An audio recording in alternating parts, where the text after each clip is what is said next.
कि भारत के prime minister Narendra Modi जो हैं, यूएई के जो प्रेसिडेंट हैं, वो खुद एमपीजेड जो है वो लेने आए हैं और उन्होंने आके बड़ा एक वार्म वेलकम किया। मकबूजा जम्मू एंड कश्मीर के साथ जब भी उसका नक्शा गलत लग जाए, जो इंडिया में चूँकि पब्लिश होते हैं गूगल को, चूँकि उन्होंने फोर्स किया हुआ अपनी मर्ज़ी के नक्शे बनाने में, तो हमारे यहाँ हमेशा सिर्फ ये खपके ही तो पाकिस्तानी ईडियट और बेवकूफ़ से बेवकूफ़ होते चले जा रहे हैं और बनते रहे हैं सब। आपने देखा होगा मोदी साहब खड़े थे और पीछे से जो बाइडेन साहब चल के आते और ऐसे पीछे पैट करते हैं।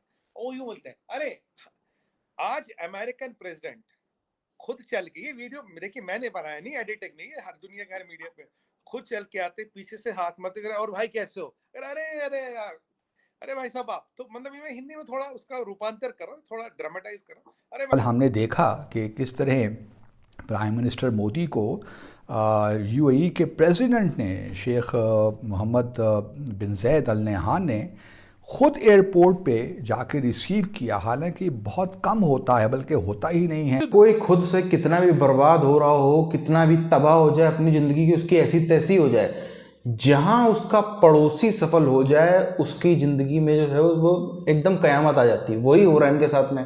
ये बेचारे इंतज़ार कर रहे हैं कि कोई भी एक देश ना इनको जितनी भारत को मिलती है उसकी 1% इज्जत भी दे दे, लेकिन कोई उसको जरा सा टुकड़ा भी उसका देने को तैयार नहीं है। अब शहबाज शरीफ खुद भी इंतज़ार कर रहा है, जैसे इमरान खान को कॉल नहीं आई, शहबाज शरीफ भी इंतज़ार ही कर रहा है कि बाइडेन कॉल है, बाइडेन कॉल है, बाइडेन कॉल करने को नहीं तैयार।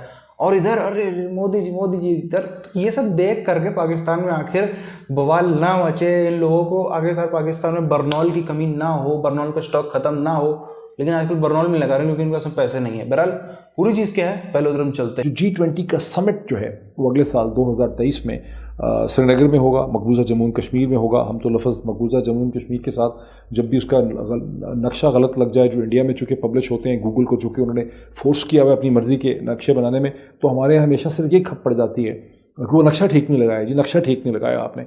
किस किस्म की बेकार हज़ियानी बचगाना सुपरफिशियल चीज़ों पे पाकिस्तानी कौम जो है वह फंसी हुई। इधर देखें क्या हो रहा है। G20 के समिट में चीन और टर्की की जो प्रेजेंस है वो क्लियरली इंडिकेट करती है कि मकबूजा जम्मू और कश्मीर के नक्शे पे हमें बहस करने के बजाय हकीकतों को तस्लीम करना पड़ेगा। और ये बड़ी प्रोटोकॉल को बालाए ताक रख के यूएई ने ये किया। दूसरी तरफ जब हमारे वज़ीर आज़म शहबाज शरीफ साहब इसी मामले यूएई जब गए थे 15 मई को, तो हमें उनके वज़ीर इंसाफ ने रिसीव कर लिया। और जी हाँ, हम आइसोलेटेड तो नहीं हैं, लेकिन बहरहाल ये कुछ चीज़ें हैं जो कि जहन को परेशान करती हैं। कि डिसीजन मेकर अकेला इंडिया नहीं था, डिसीजन मेकर तो दो बहुत इंपॉर्टेंट और भी थे। उसमें एक सबसे बड़ा डिसीजन मेकर तो चीन था जो होस्ट था, फिर रशिया था जिसके अभी पाकिस्तान ने कुछ अर्से पहले विज़िट किया और बड़ा ही वार्म विज़िट था। तो पाकिस्तान को ना बुलाया जाना सिर्फ हिंदुस्तान की ताकत नहीं है, बल्कि ये क्लियरली कन्वे करता है कि चीन और रूस ने पाकिस्तान से अपनी डिस्टेंस और अपनी डिसप्लेजर को इसी तरह से। हाँ, मोदी जी G7 में बैठे और आपको याद होगा मैंने आपको बहुत पहले बोला था what is G7 without India.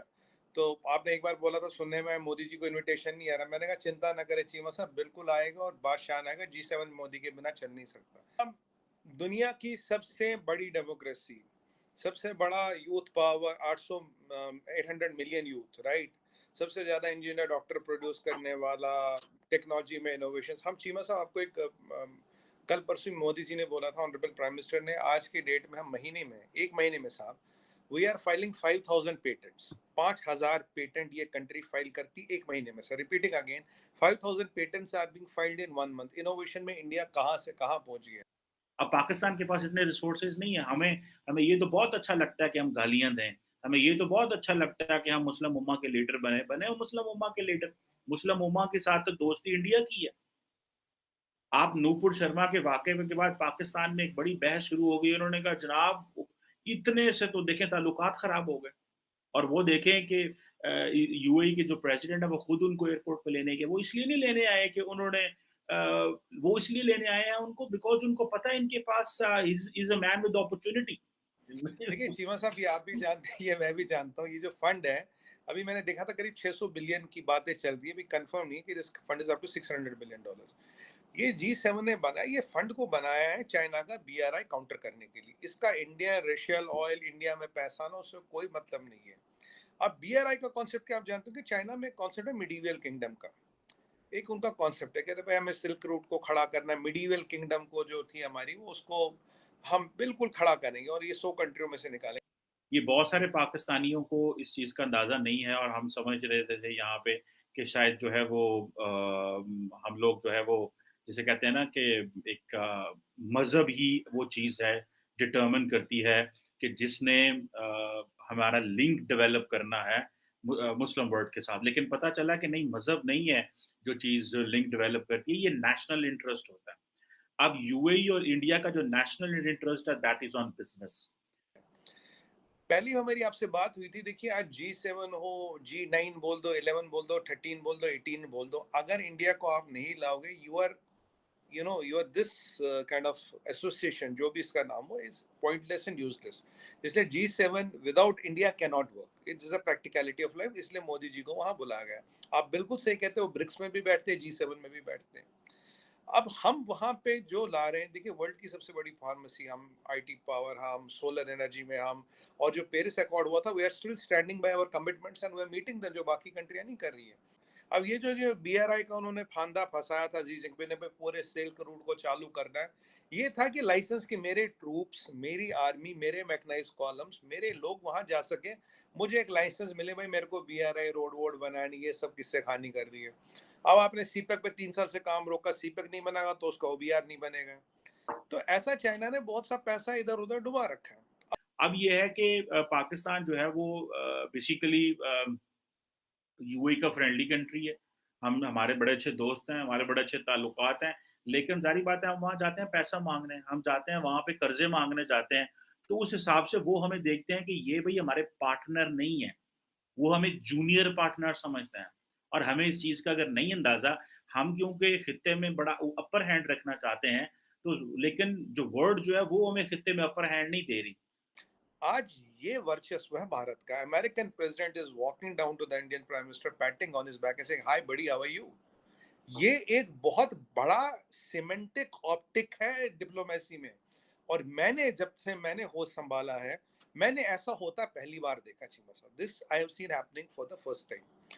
तो अब अगर ऐसा आपकी पोजीशनिंग है, ऐसा आपका वर्चस्व, आपका ऐसा स्टैचर है, और अगर कोई ये सोच रहा है, कोई ये हवा उड़ा रहा है, या कोई ऐसे गुब्बारे बना रहा है कि आपको लेंगे, मैनिपुलेट करेंगे, फिर बोलेंगे तुम रशिया के अगेंस्ट बोलो, साहब वो तो होगा नहीं। इंफ्रास्ट्रक्चर लगाना चाइना ने हर एक को सपना बेचा। आपको याद है पीछे अपना वैक्सीन लेके जा रहे थे, कहते वैक्सीन भी लो, $2 बिलियन लोन भी लो, हमसे पैसा लो और हमसे हमारी वैक्सीन खरीदो, लगाओ।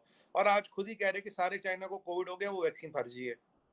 अब जब उस डॉक्टर ने बेचारे ने बोला वैक्सीन फर्जी है, तो वो तो गायब ही हो गया। जिसने वायरस के बारे में बोला वो गायब हो गया, जिसने बोला वैक्सीन फर्जी है वो गायब हो गया। चलिए भगवान बचा जिन जिन लोगों ने वैक्सीन लगाई। आपको पता है कि तो इनकी गाड़ी अभी भी पीओके पर अटकी है, जो चीज जिसकी पूरी एक तरीके से होता है ना, वो एक कहावत आपने सुनी होगी, एक अवध के नवाब, लखनऊ के नवाब हुआ करते थे, पूरी फौज ने, अंग्रेजों ने हमला कर दिया, सब कुछ करते, वो भागे ही नहीं। पता चला क्यों नहीं भागे कि मेरा जो नौकर था वो जूते लेकर के मेरे नहीं आया। वही स्थिति इनके साथ में, पूरी तरीके से इनको फौज ने घेर लिया है, मतलब पूरी इनकी घेराबंदी हो गई पीओके वाले मामले में।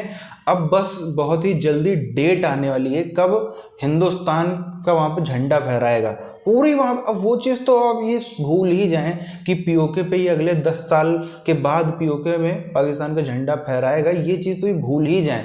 और जितना जल्दी भूल जाएं उतना बढ़िया है, क्योंकि बहुत जल्दी वो काम होने वाला है। इनको कहाँ पे अगर थोड़ा बहुत इनके ऊपर में सहूर है, अकल है, तो होने तो कुछ नहीं वाला। लेकिन अगर एक कहते हैं ना, वो फर्जी में ट्राई कर लेना, खाली दिल को तसल्ली देने के लिए एक ट्राई कर लेते हैं, बाद में गीला शिकवा ना हो, जैसे भी पीओके पर होते हैं वैसे ना रोएं। उसके लिए ये बलूचिस्तान वाले मैटर को देख लें। साथियों, बलूचिस्तान के जो बलोच हैं, खासतौर पर बलोच स्टूडेंट्स जो हैं, और जो बलूचिस्तान में मजबूत लोग हैं, जो बिजनेस करते हैं, बाकी सब करते हैं, वो दुनिया भर में इस समय प्रोटेस्ट कर रहे हैं। खास तौर पर जर्मनी में और यूरोप के कई हिस्सों में उनके प्रोटेस्ट चल रहे हैं। मेरे पास कई सारे क्लिप्स हैं, लेकिन वो इसलिए नहीं दिखाए जाते हैं क्योंकि ज़्यादातर तो क्या होते हैं, बलोच भाषा में होते हैं। जो पाकिस्तान के अंदर होते हैं वो सब बलोच भाषा में होते हैं, और बड़े मतलब उसमें आप भीड़ देखो, इतनी ज़्यादा भीड़ दिखती है, लेकिन बलोच भाषा किसी को समझ में नहीं आएगी तो उसका कोई फ़ायदा नहीं। छोटे छोटे मैं सोचता हूँ कि अन्य वीडियोज़ में आपको देखने को मिले, लेकिन जो जर्मनी में बाकी जगहों पर होते हैं वो इंग्लिश में होते हैं, तो वो आप तक दिखाए जा सकते हैं, अन्य वीडियोज़ आपको देखने को मिलेंगे। तो बलूचिस्तान का इस समय जो है पूरी तरीके से हवा बनाई जा रही है, पूरी तरीके से उसकी जो है वो कहानी बुनी जा रही है, और ये खाली अब चाहे तो दिल को तसल्ली देने के लिए थोड़ा बहुत ये प्रयोग कर सकते हैं, अपना प्रयास कर सकते हैं। उससे होगा क्या, जो काम 1 साल 1.5 साल में होने वाला है वो हो सकता है 2 साल तक खींच जाएगी, थोड़ा लंबा खींचेगा। ये नहीं होगा कि बलूचिस्तान पे ये हमेशा अपना कब्जा बरकरार रखें। लेकिन जिस तरीके से आप देखो उनकी गवर्नमेंट एग्जाइल बन गई, कई देशों ने मान्यता दे दी, 3 देशों ने, कई देशों में बलोच जो है वो प्रोटेस्ट कर रहे हैं, उनका समर्थन बढ़ रहा है। बलूचिस्तान के अंदर, कराची के अंदर, पाकिस्तान के अलग अलग हिस्सों में उनका जो जन आधार है वो बढ़ता चला जा रहा है। तो वो जो है वो एक बड़ा संकेत है। इसे यहाँ पर ख़त्म करते हैं, मिलते हैं आपसे वीडियोज़ में, तब तक के लिए जय हिंद।